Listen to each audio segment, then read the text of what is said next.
Hello, everyone, and this will be part 2 of Phase 6 and what if the MCU never sold any of their characters. Now, without further delays, let's begin. Kicking off this part will be Hercules, Rise of the Gods. And this will essentially be a continuation from the post-credit scene we saw in Thor the God Butcher, where we would see Hercules hunt down the god of thunder. But the reason I'm making this a Hercules movie instead of a Thor one is because of two reasons. One, I think this movie was already leaked a while back, so I might as well just add it here. And two, because I want to use this movie as a way to further develop the mythological side of the MCU, as well as showcasing more pantheons, such as the Greek gods.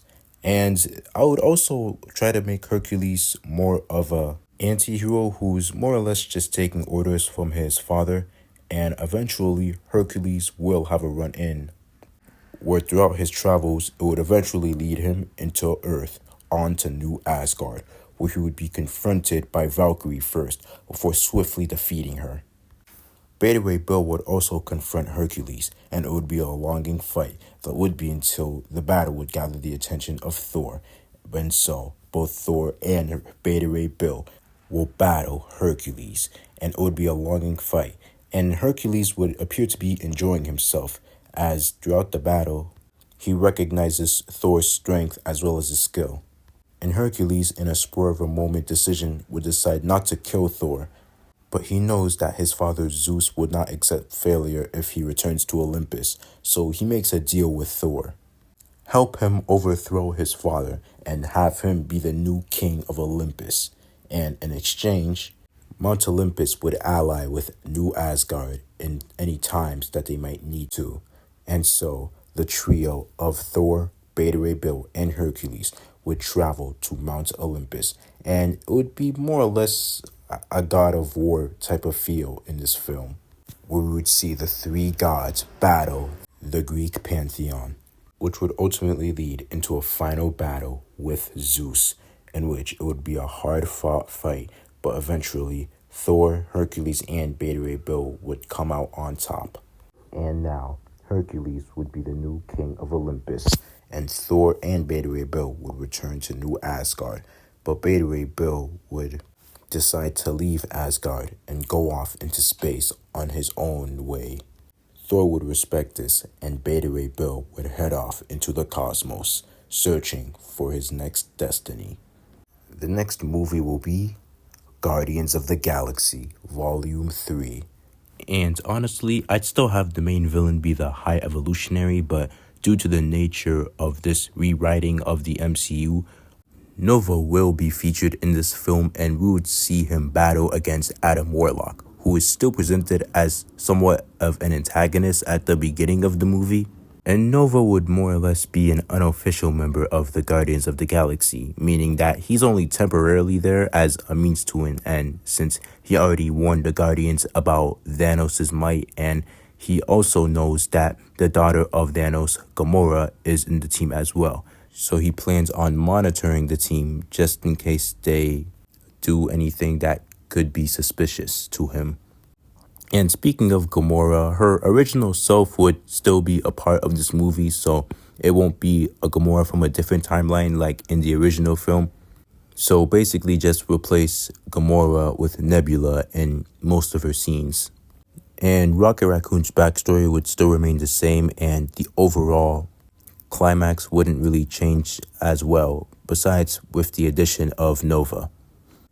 Now the show following will be Heroes for Hire, Season 3.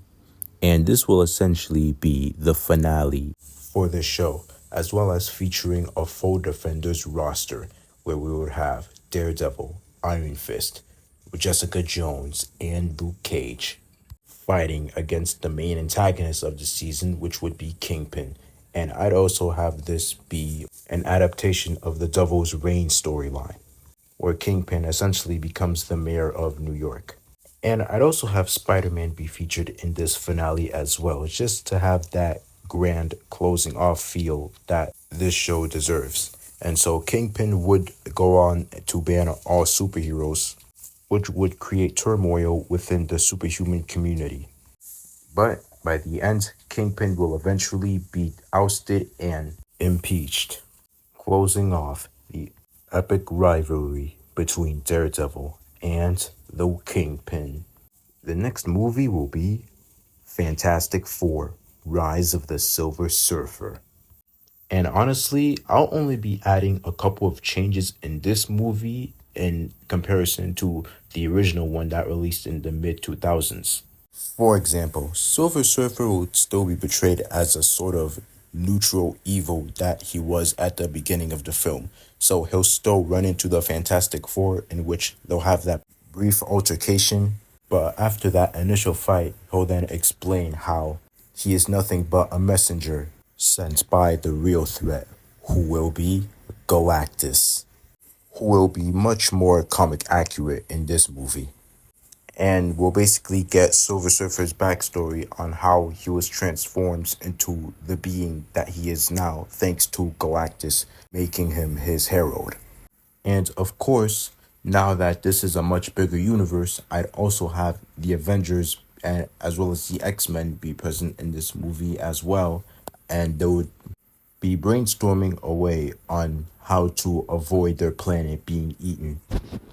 That would be until Silver Surfer would point out that he senses a great power within Sue Storm, and as akin to the ending of Fantastic Four 3, Sue would reveal that she's is a few months pregnant, in which Silver Surfer would look at her stomach, and it would appear that he is pondering something, and he is amazed at how such a being who is not even born yet can possess such power, and he figures that could be a way to stop Galactus from eating their world.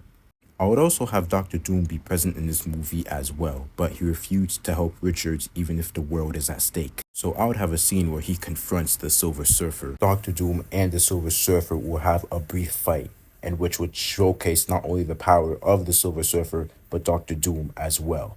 And by the end of the film, we would see Galactus himself descending upon Earth, and he would be faced by Silver Surfer as well as the Invisible Woman, who has created a force field around herself to withstand the lack of air.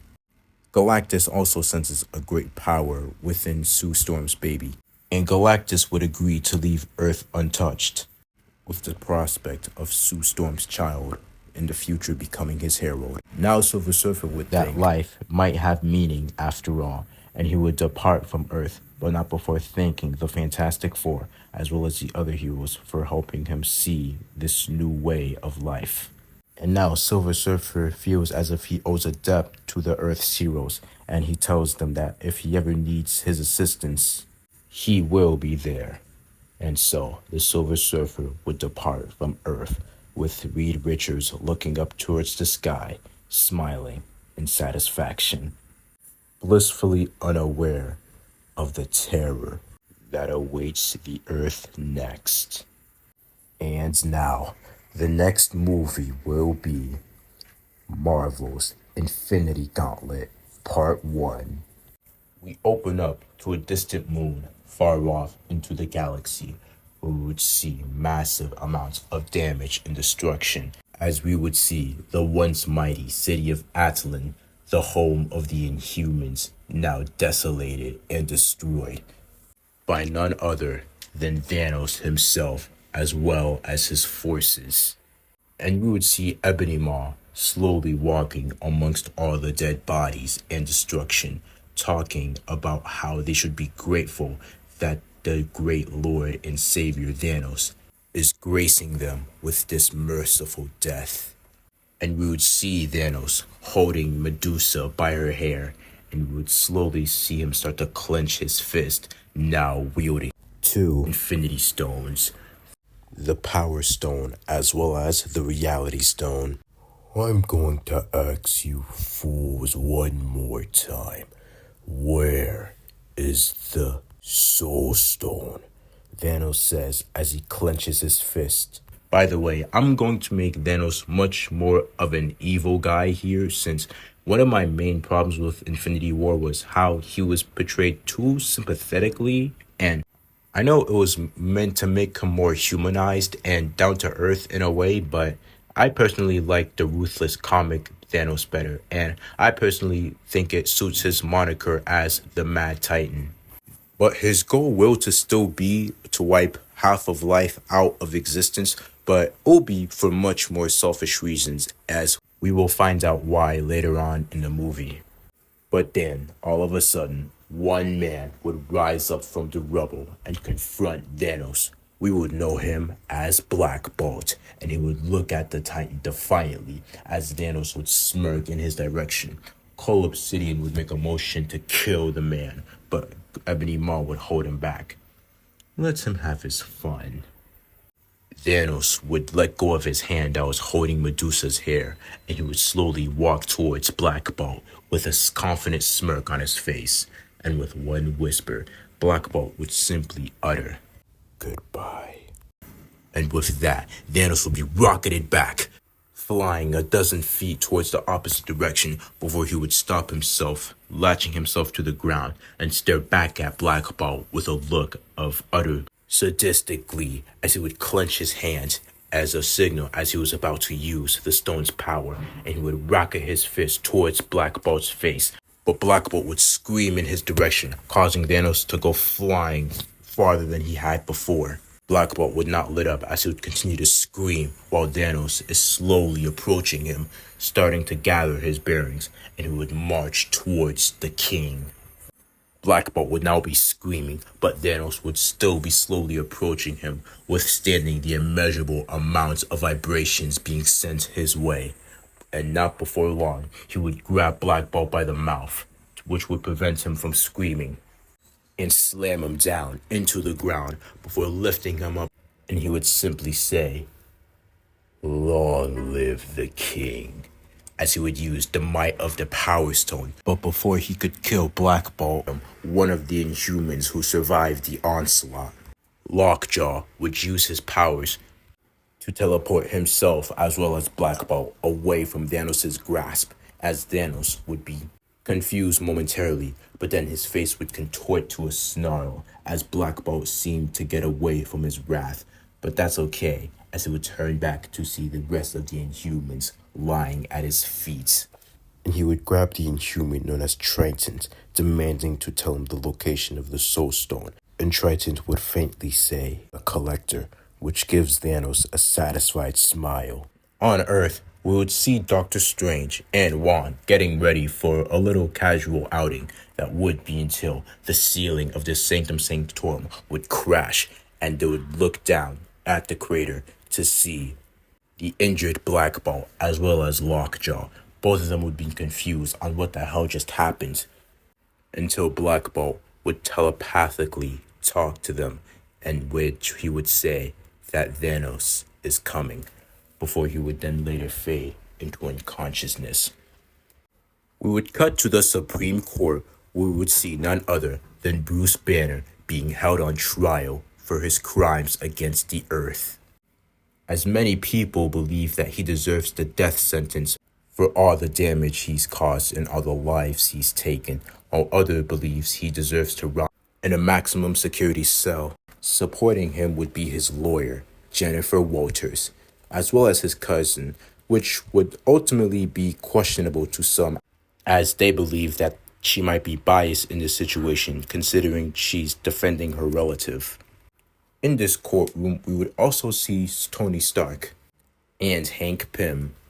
As the trial proceeds, Jennifer would be doing her best in a way to have her cousin be seen in a less negative light, but she knows that it is a Herculean task, as the amount of damages he's caused needs at least some sort of retribution.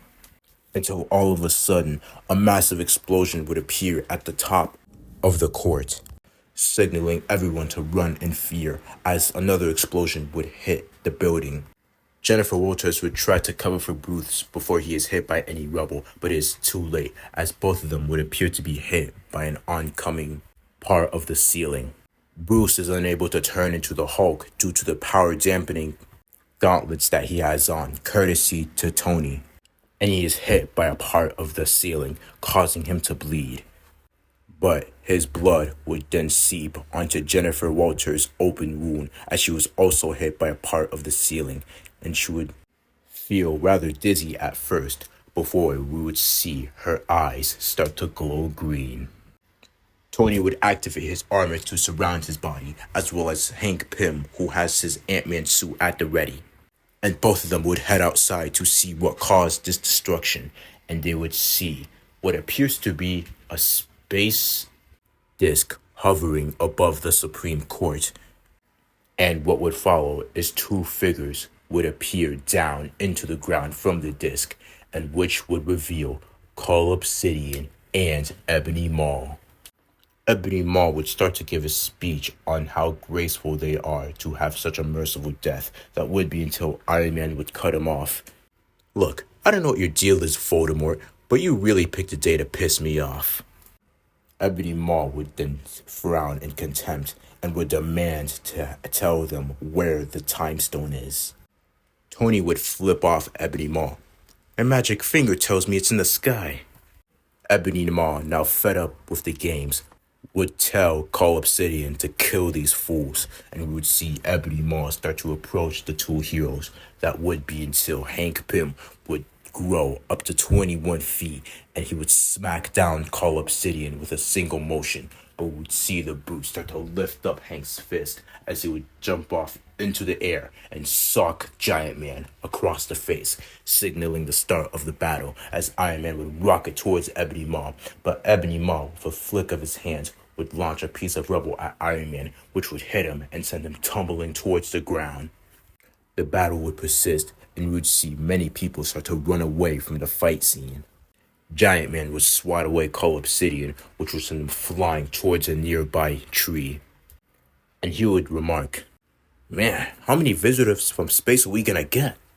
But he would be interrupted as Call Obsidian would use his weapon to launch at Giant Man, which would hit him square in the chest, causing him to stumble back. But he would eventually fall into the ground, creating a massive crater. And he would revert back to his regular size, and he would be approached by Call Obsidian, who motions with his hammer to crush the man. That would be until he would hear a scream, and out would step out a new fighter. And she would scream at Call Obsidian's direction before launching herself towards the brute and delivering an uppercut, sending him flying. And he would land on the ground with a hard crack as he would look up to see what we would know as She-Hulk. But she appears to not be in control of her actions, as this would be her first time transforming into a Hulk. And she would begin to battle with Call Obsidian.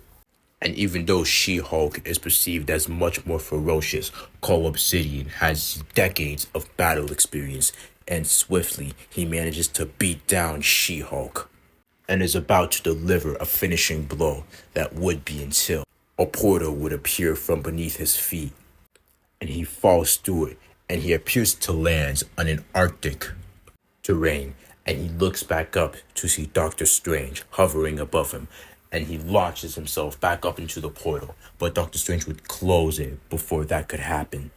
Doctor Strange would look at the battered She-Hulk, who is now transforming back into her regular self, and he would then turn towards the direction in which Iron Man and Ebony Maw are having their fight, in which Ebony Maw appears to be crushing Iron Man with sheets of metal.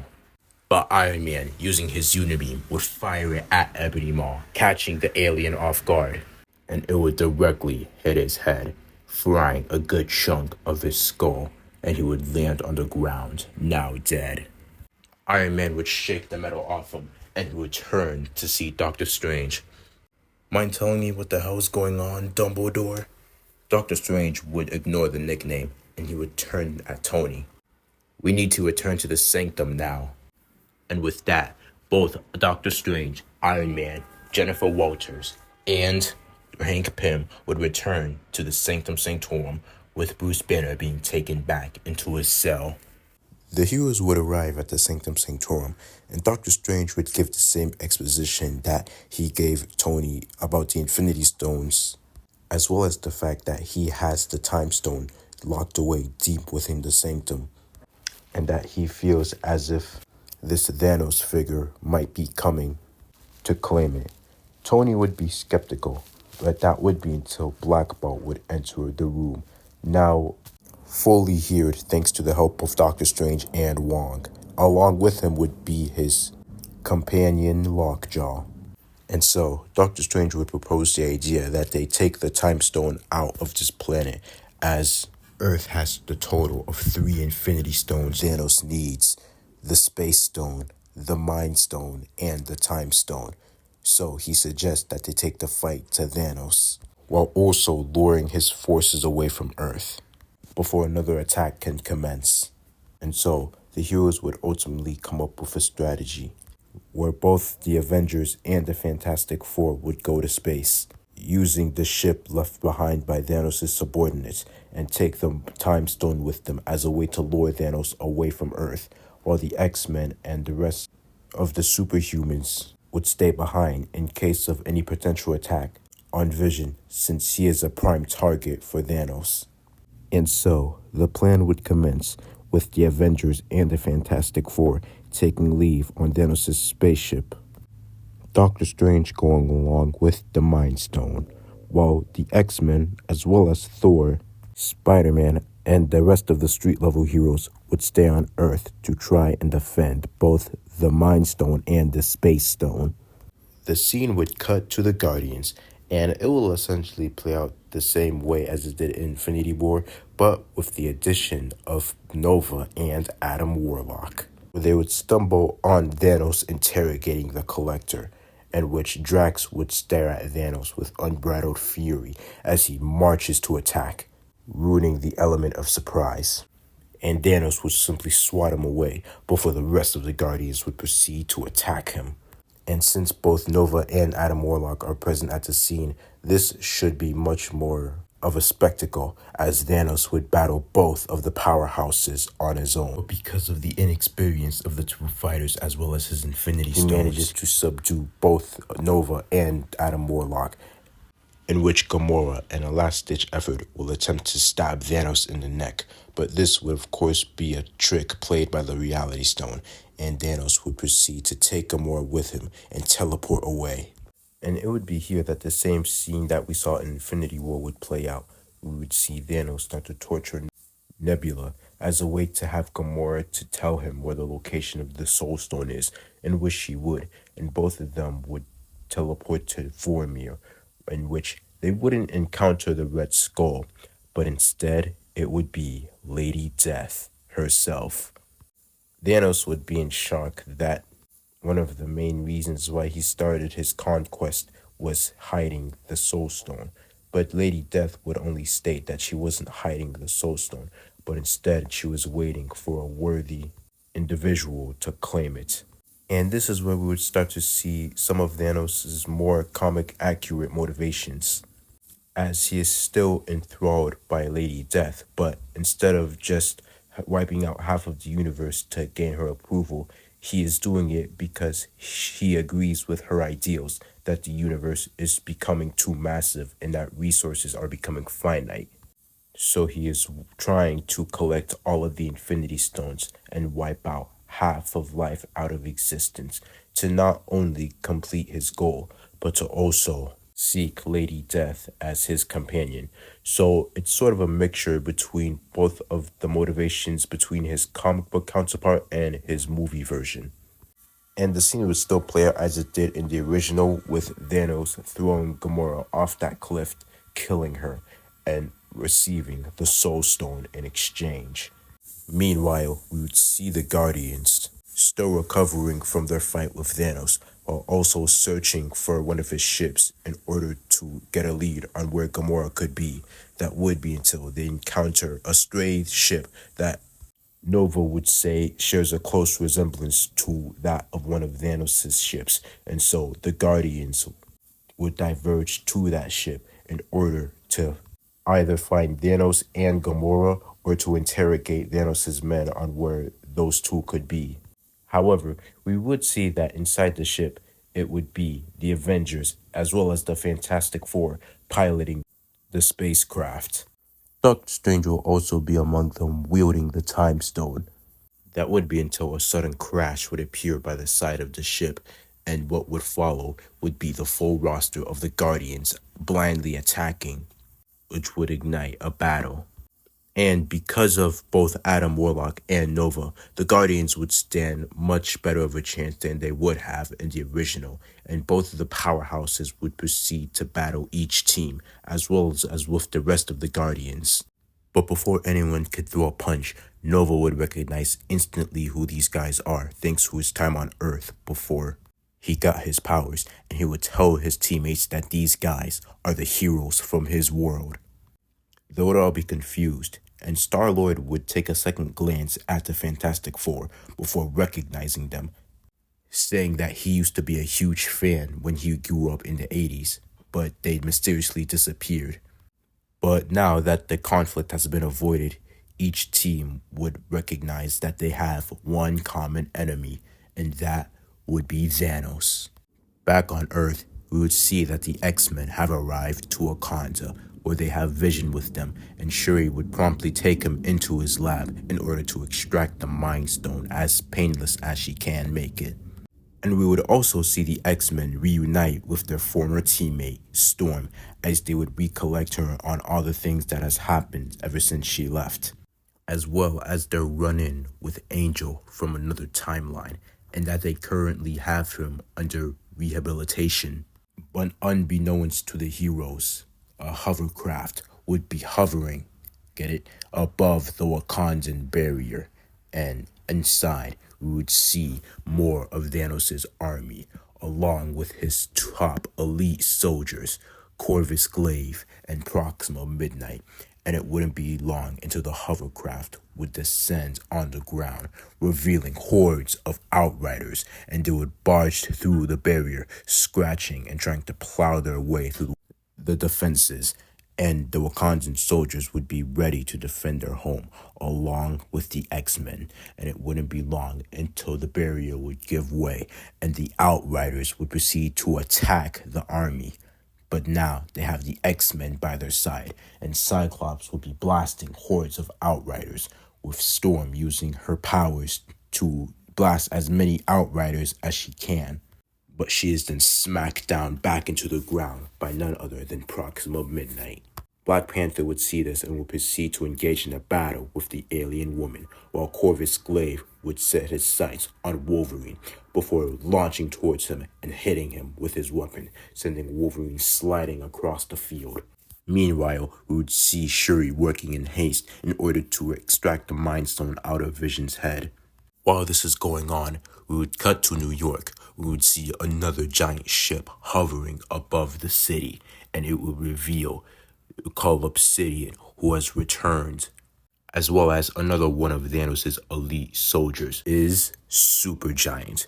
And by the way, Supergiant is just another one of the members of the Black Order who wasn't in the Infinity War movie.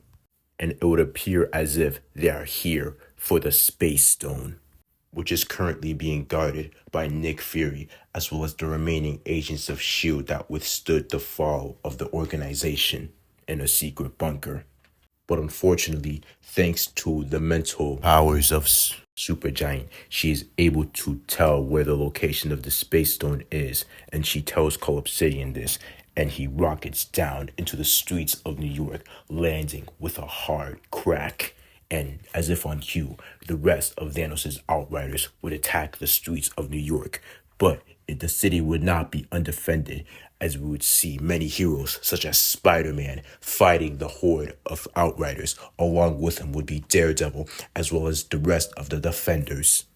But Cull Obsidian would notice this and would proceed to throw a taxi car at Spider-Man, who would narrowly dodge out of the way before grabbing a sewer lid with his web and swinging it at the beast, who simply tanks it and marches towards the web slinger, trying to hit him with his weapon. But Spider-Man would be too agile, as he would dodge every strike, as he would sock Cull Obsidian across the face. But this attack would have no damage, as Cull Obsidian would simply roar at Spider-Man. But Spider-Man would feel a pain in his head, and he was crouched down and grunt in pain, as it would reveal that Supergiant would be behind Cull Obsidian, slowly walking towards Spider-Man, as she uses her mental powers to blast him away, sending him flying a dozen feet before he crashes into a car. Cull Obsidian would make a motion to finish Spider-Man by swinging his hammer at his direction. But Daredevil would grab Spider-Man out of the way in time before the hammer could hit him. But then they are surrounded by hordes of Outriders as both Spider-Man and Daredevil would stand back to back.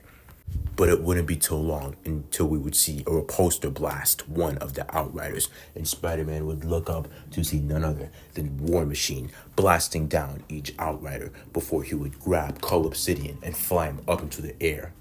Cull Obsidian would try to shake War Machine off him, but Rhodey would just smash him down into a building before using a couple missiles to blast Outrider. And he would land down in the direction of Spider-Man and Daredevil, and he would turn to Spider-Man before handing him a suitcase, courtesy of Tony, before War Machine would blast off into the direction of Supergiant, and he would make a motion to swing his fist, but Supergiant would create a force field, which would knock War Machine back the second he made impact, and he would crash into a store. Spider-Man would open the suitcase, and it would appear as if a sheet of armor was surrounding him, and it would slowly morph into what we would know as the Iron Spider suit, now sprouting 3 mechanical limbs, as both him and Daredevil would nod at each other before heading back into the fight.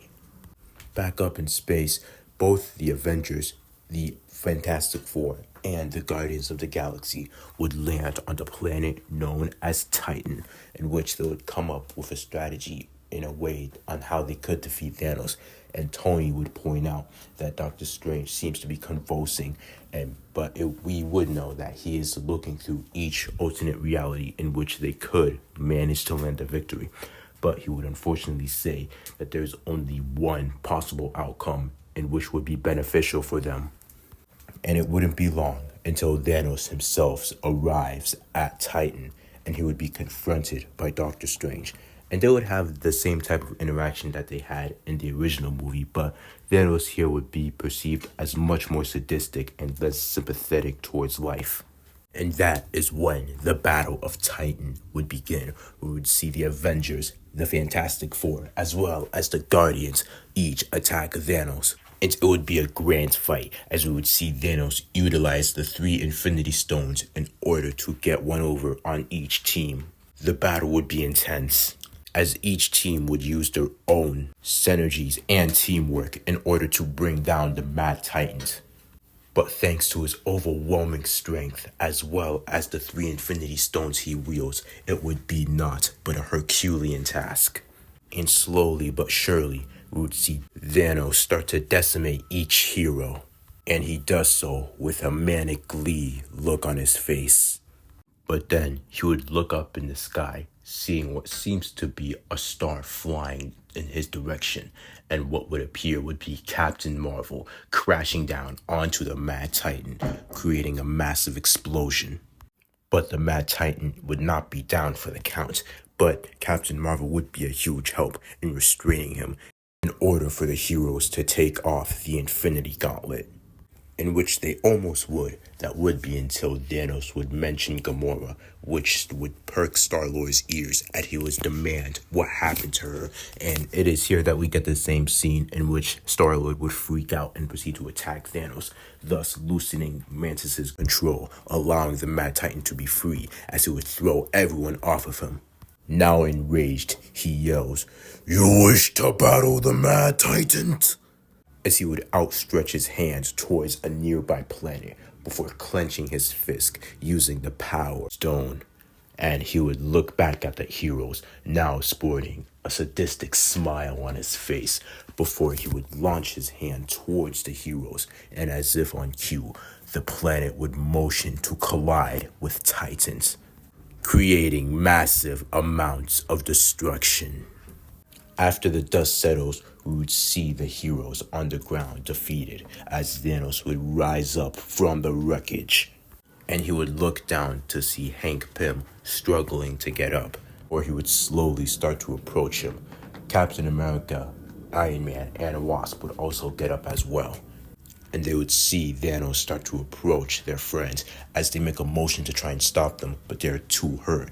And with tears in her eyes, Janet would watch as Thanos would lift Hank Pym up by his neck. And what would follow is a sickening crack. and we would see Hank Pym's lifeless body fall to the ground. And Thanos would look back at the rest of the Avengers before slightly chuckling, and he would say, "Who's next?" as he would start to approach the Wasp. That would be until Doctor Strange would appear in front of him and hands him the Time Stone. He would say, "Spare their lives, and you will have the stone." Thanos would be hesitant. "No tricks?" Doctor Strange would adamantly say. "No tricks, just take it." Iron Man would shout, "No!" as he would try to get up and try and stop Doctor Strange, but he simply can't, as he would helplessly watch Thanos take the Time Stone and place it onto the Infinity Gauntlet. Now, with 4 stones at his disposal, he uses the Power Stone to surround himself in a makeshift rocket, and he flies away from Titans. Since he doesn't have the Space Stone yet, he can't just teleport away, and we would see Doctor Strange looking back at the Avengers before saying, "This was the only way." Back on Earth, we would see the X-Men as well as the Wakandan forces still fighting Thanos' army. But steadily, they're starting to lose as the numbers would be too great, along with the assistance of Corvus Glaive and Proxima Midnight, greatly lessening their chances of victory. Before Proxima Midnight would aim her weapon at Kitty Pryde, who is on the ground wounded, and Colossus would try to intercept, but he is simply too far.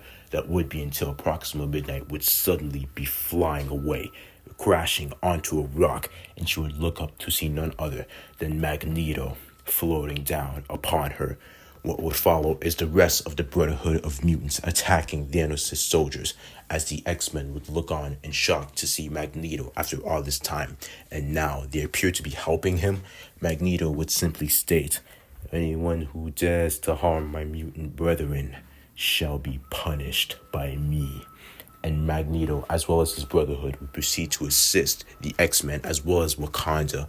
But unbeknownst to them, Corvus Glaive would be making his way towards Shuri's lab, where he would encounter Vision still on the operating table, and Shuri would look back in surprise as she tries to use her gauntlets to blast away Corvus Glaive, but he simply deflects her blast using his spear before marching towards Vision. That would be until he is stopped, but what seems to be a red hex force field around him before he is sent crashing out of the window.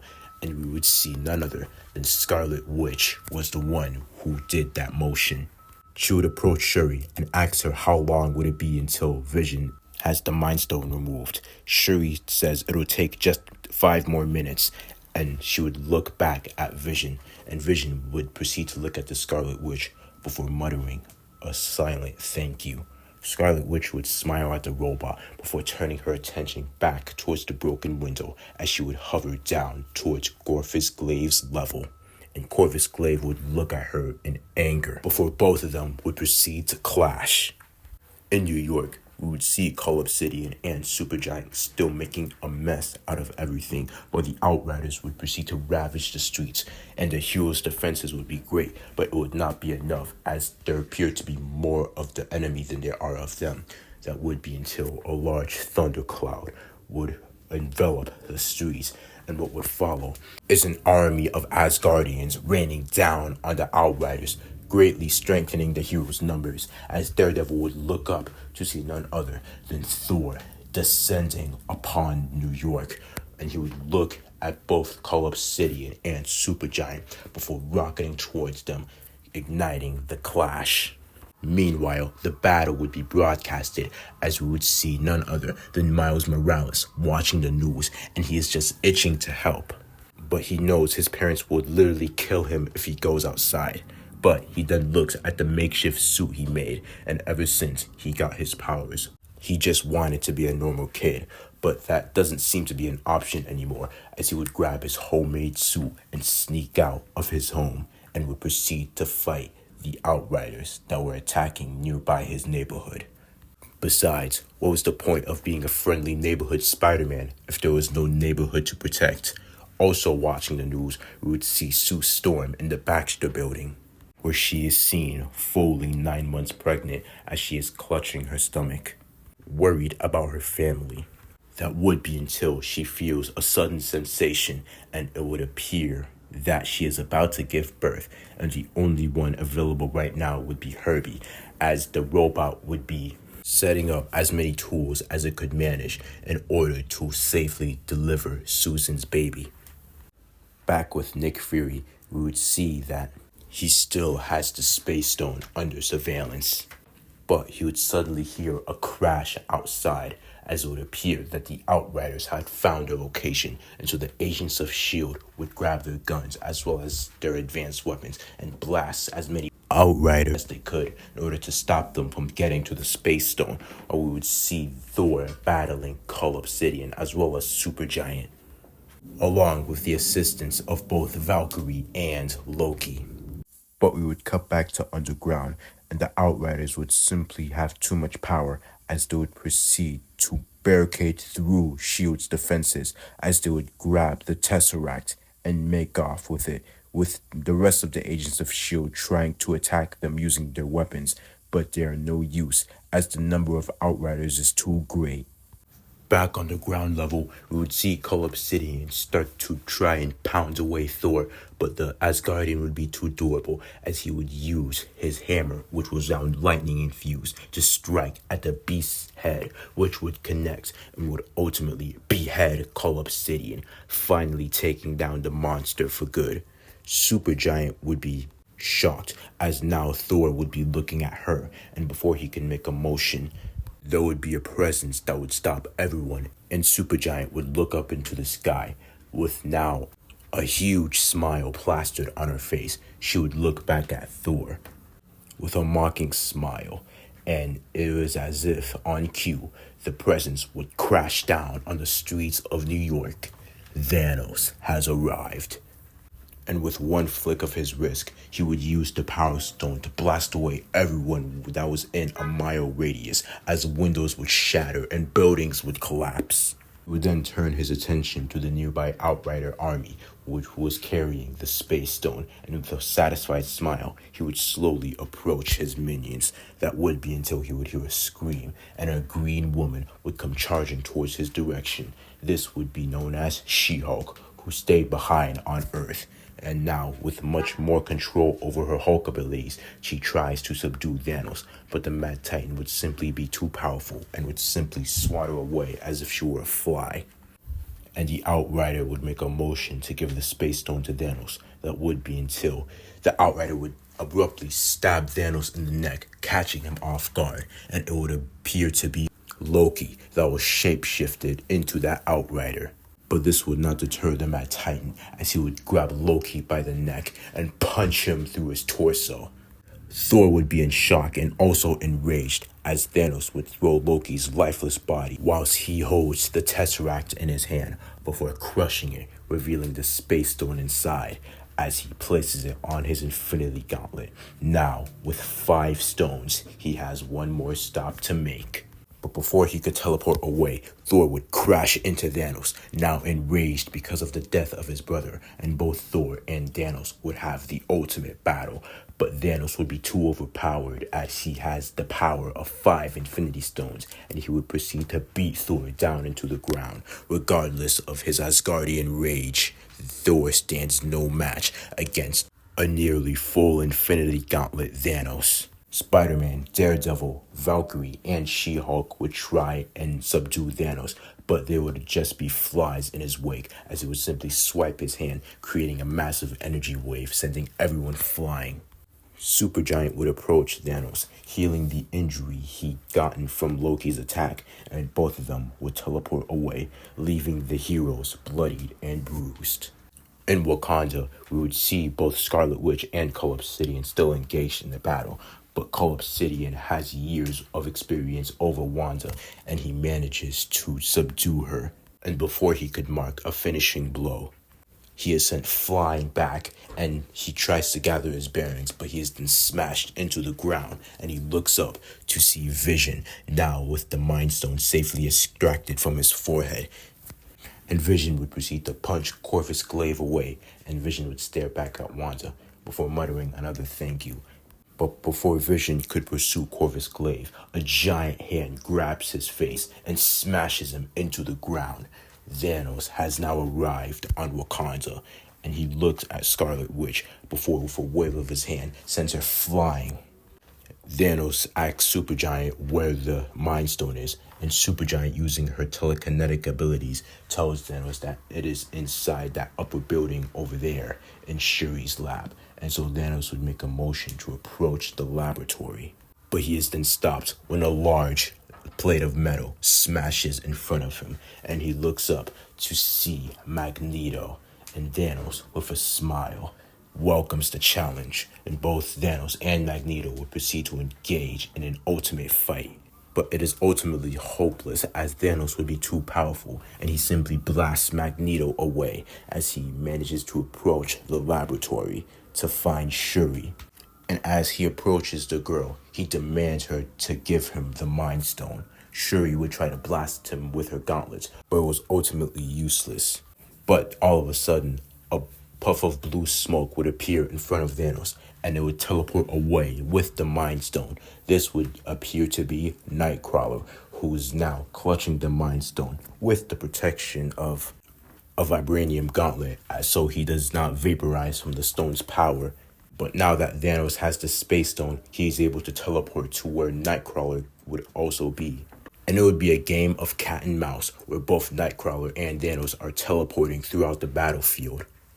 But it won't be before long until Thanos would clutch Nightcrawler's head, and which would cause him to release the Mind Stone, which Thanos would catch with his gloved hand.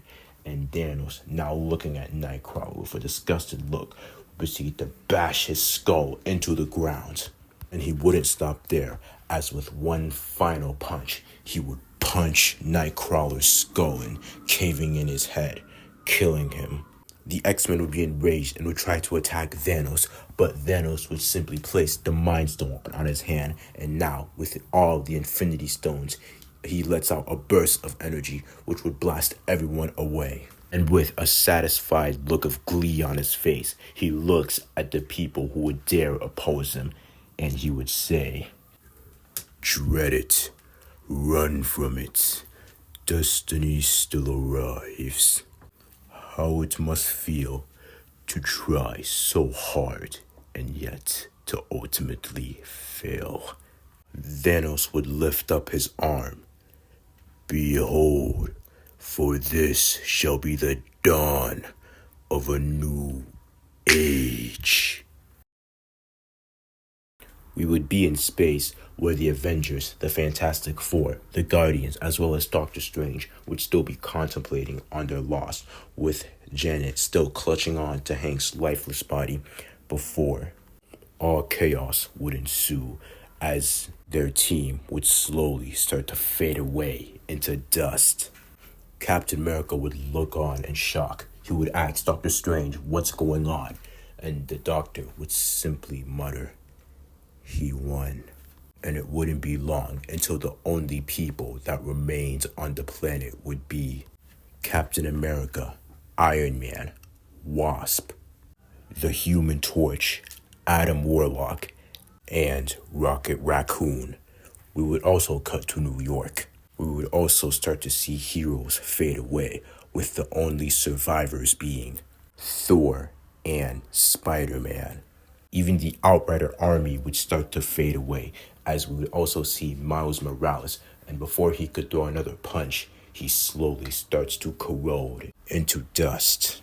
Back on the Baxter building, we would see that the delivery was successful, as we would see Sue Storm start to hold her baby, in which she has already figured out a name, Franklin Richards.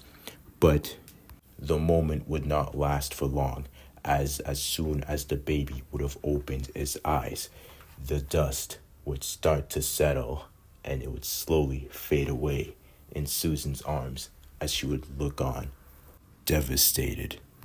In Wakanda, each hero would start to fade away as well, with the only surviving X-Man being Wolverine. And he would watch his comrades fade away into dust with a horrific look on his face. Thanos along with Proxima Midnight, Corvus Glaive, and Supergiant, would teleport away from the battlefield, and we would see him on a distant planet looking on at the horizon as he would slowly sit down with a satisfied look on his face, his armor drenched in blood, and with a small smile, he knows that if he had the option, he would do it all over again.